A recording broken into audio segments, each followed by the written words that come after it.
It is a ethics-based question.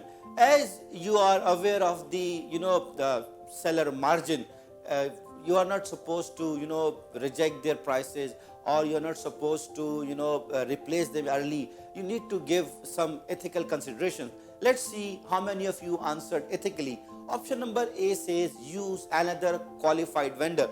Although there are lots of qualified vendors available in the list, but as they are technically qualified, you should not directly reject them. You should use other options to engage them appropriately. So option number A is not the right answer. Option number B says rebid the project. There is no need to rebid the project and delay the overall project. So option number B is also not the right option. Option number C says negotiate to decrease the cost. Yes, this is the right thing.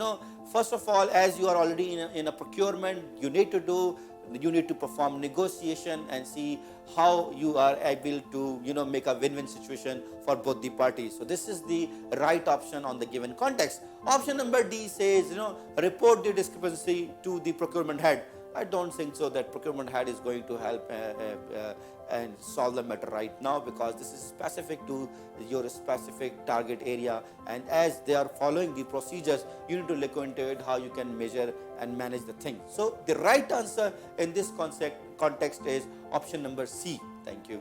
Those who have answered it correctly through ethical mindset, congratulations. For others, I hope it helped.